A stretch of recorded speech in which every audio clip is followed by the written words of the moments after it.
बिस्मिल्लाहिर्रहमानिर्रहीम। लाखों करोड़ों दुरूदो सलाम मोहम्मद मुस्तफ़ा सल्लल्लाहु अलैहि वसल्लम और आले मोहम्मद पर। मैं हूं उमर दराज गोंदल। पिछले 24 घंटों के अंदर इस्लामाबाद में कुछ गैर मामूली ज़रूर चल रहा है। उसमें कुछ मीटिंग्स हैं, कुछ और चीज़ें हैं, और जो अब पहली डेवलपमेंट है वो सऊदी अरब के सिफारत खाने से है। पाकिस्तान के अंदर जब चीज़ों की हलचल हो तो हमारे दोस्त ममालिक का उसमें बेहतरी में या कुछ कहने में, कुछ करने में कहीं ना कहीं नजर आए या ना होए, उनकी सेहत तो होती है। अब हुआ क्या है कि अब से थोड़ी देर पहले पाकिस्तान के अंदर मौजूद जो सऊदी अरब के सफीर हैं नवाफ मालिकी साहब, उनके साथ तहरीक इंसाफ की मुलाकात हुई है। और तहरीक इंसाफ की मुलाकात करने कौन गया है? ये मुलाकात करने असद कैसर साहब गए हैं। अब ये किस पैराए के अंदर है कि पाकिस्तान तहरीक इंसाफ सऊदी अरब को अप्रोच कर रही है? सफीर से मिलने का मतलब किसी ने यह कहा कि यह बर्फ पिघल रही है, किसी ने कहा कि कहीं और अप्रोच किया जा रहा है, किसी और को कहा जा रहा है। लेकिन बहरहाल ये मुलाकात जो है वो अपनी जगह पे इंपॉर्टेंट इसलिए भी है कि 24 घंटों के अंदर एक और डेवलपमेंट थी, और वो डेवलपमेंट भी इस्लामाबाद के अंदर ही थी, जिससे चीजें कनेक्ट होती दिखाई दे रही है। कल चूंकि इमरान खान ने कहा है कि 10 मुहर्रम के बाद आप तहरीक चलाएं, तो उस तहरीक चलाने के बाद ये जरा और उससे एक रेलिवेंस क्रिएट होने वाली बात है। और इस्लामाबाद के अंदर रात को मिफ्ता इस्माइल, जो अब ज़ाहिर एक नई पार्टी में चले गए हैं, उन्होंने अपने घर के ऊपर एक गैर मामूली किस्म का इकट्ठ किया हुआ था।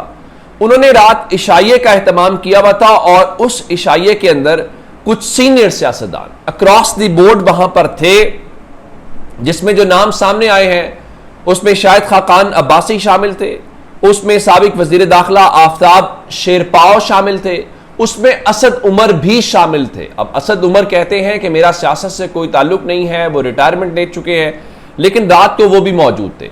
सेनेटर मुशाहिद हुसैन सैयद भी वहां पर मौजूद थे, मुस्तफ़ा नवाज खोकर भी मौजूद थे, असद महमूद भी शामिल थे, और किसी और का गालिबन फवाद चौधरी या कोई और भी लोग, ये नाम वो हैं जो सामने आए हैं।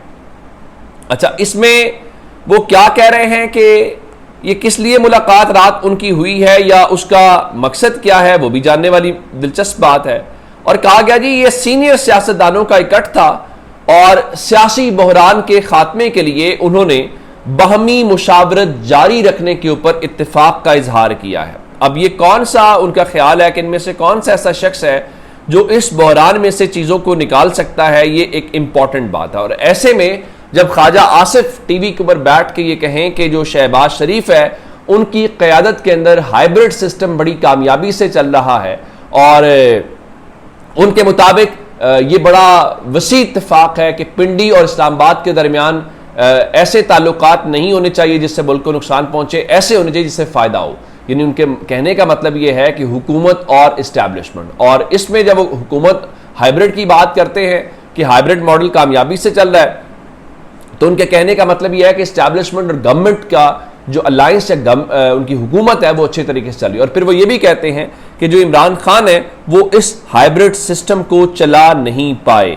अब वो नहीं चला पाए तो इसी वजह से सजाएं हैं। यानी इमरान खान के केस के अंदर लाहौर हाई कोर्ट ने कमाल किया कि उनके जमानत के जो केसेस हैं उसमें 8 केसेस के अंदर इमरान खान की न सिर्फ जमानत मुस्तरद की गई, बल्कि आज जो 2 रुकनी बेंच ने फैसला सुनाया वो बहुत ही तहरीरी फैसला आया है। वो कमजोर तो उसको कहा ही जाएगा, मज़का खेज भी है, और ये वही है जो हम एक तवील अरसे से सुनते आ रहे हैं, लेकिन जब वो अदालतों के सामने आता है तो वो टिक नहीं पा रहा था। लेकिन लाहौर हाई कोर्ट ने उसको इंडोर्स किया है और कहा जी इमरान खान ने ना 4 मई को चक्री के अंदर, 7 और 9 मई को लाहौर में साजिश की, और इस तरह से उनके मुताबिक जो है वो जमानत की दरख्वास्त मुस्तरद की जाती है।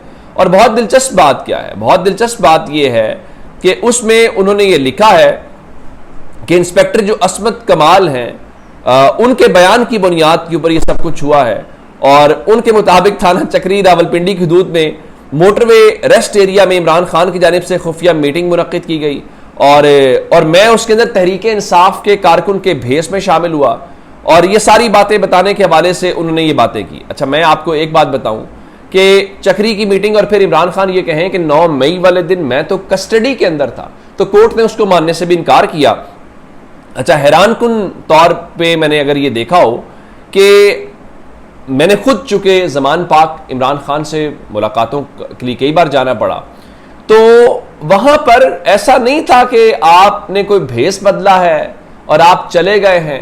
यानी मैं आपको बताना चाहता हूं कि जो आखिरी मुलाकात इमरान खान साहब से ज़मान पाक में हुई थी, इवन वो हमारी जो बाल पॉइंट चीजें थी वो भी अंदर नहीं ले जाने दी गई, इवन स्मार्ट वॉच भी उतरवा ली गई। और जब हम सिक्योरिटी की आखिरी उनके घर में दाखिल होने से पहले जिस जगह पे वॉक थ्रू गेट लगा हुआ था और सिक्योरिटी एहलकार और हमारे फोन जहां पे रखे गए, अब सारे जर्नलिस्ट थे, तो इतनी देर में मियां असलम इकबाल बाहर आते हैं। और मियां असलम इकबाल जो हैं वो जब देखा कि सहाफ़ियों के साथ ये हो रहा है, तो मुझे याद है उन्होंने माजरत की थी, और जिस तरह से वो स्माइलिंग फेस के साथ करते हैं तो वो हैं भी बड़े स्मार्ट।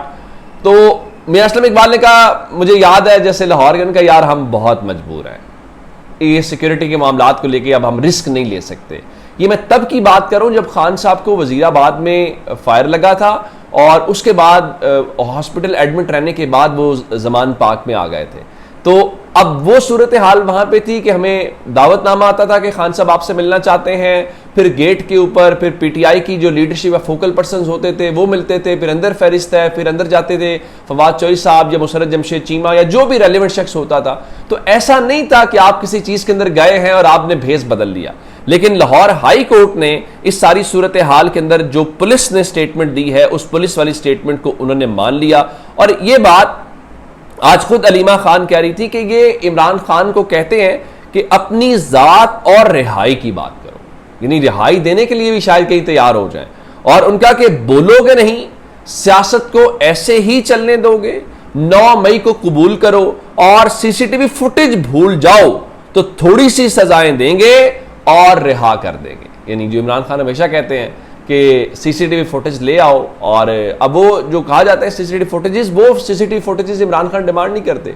इमरान खान कहते हैं कि वो सीसीटीवी फुटेजेस जब ये मामला शुरू हुआ लोगों के आने तक A to Z दी जाए, और उसमें फिर ये भी होगा कि आया वो टेम्पर्ड है, क्या वो ओरिजिनल है। और फिर उसके बाद वो ये भी कहते हैं कि कहा जाता है कि 9 मई को कबूल करो। तो इमरान खान तो और पीटीआई का वरियन तो ये है कि 9 मई हमारे साथ साजिश हुई। कल भी हमने ये देखा कि जो अली अमीन गंडापुर हैं वो यही कह रहे थे कि मुझे भी गिरफ्तार किया गया इमरान खान के खिलाफ स्टेटमेंट लेने के लिए, लेकिन मैंने इमरान खान के खिलाफ जो स्टेटमेंट है वो नहीं दी।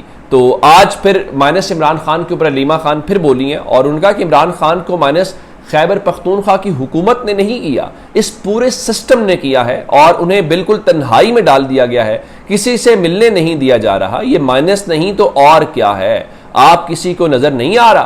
तो अब उनके कहने का मतलब था। अच्छा, एक और आज दिलचस्प बात जो हुई, आज इस्लामाबाद के अंदर एक इकट्ठ था जहां पे मोहसिन नकवी और तलाल चौधरी और दीगर हुकाम बैठे हुए थे, और बहुत सारी बातों के दौरान उन्होंने कहा ये जो आपको ईरान और इसराइल का सीज फायर नज़र आ रहा है, ये जो कामयाबी नज़र आई है, इसमें वज़ीर आज़म यानी शहबाज शरीफ का बहुत बड़ा किरदार है। और उसके बाद उन्होंने कहा कि इसके पीछे भी वर्दी है, और मैं ज़्यादा डिटेल में नहीं जाना चाहता, आप सबको जो है वो फ़ख्र करना चाहिए। तो फिर उन्होंने खैर मिज़ाइल से मुतल्लिक बात की। अब मालूम नहीं है कि वो अपनी तरफ से लाइटर नोट की बात कर रहे थे, गैबी मदद की बात कर रहे थे, क्या हासिल करना चाह रहे थे, लेकिन मेरा ख्याल ये है कि आप वो बात ना करते तो ज़रा ज़्यादा मुनासिब होता। उसकी वजह यह है कि उसको लेके इंडिया क्या शोर मचाएगा, क्या प्रोपेगेंडा करेगा हमारे सिस्टम की एक्यूरेसी को लेके, वो आप ना करते तो ज़रा ज़्यादा मुनासिब था। अपना बहुत सारा ख्याल रखिएगा। खुदा हाफिज़।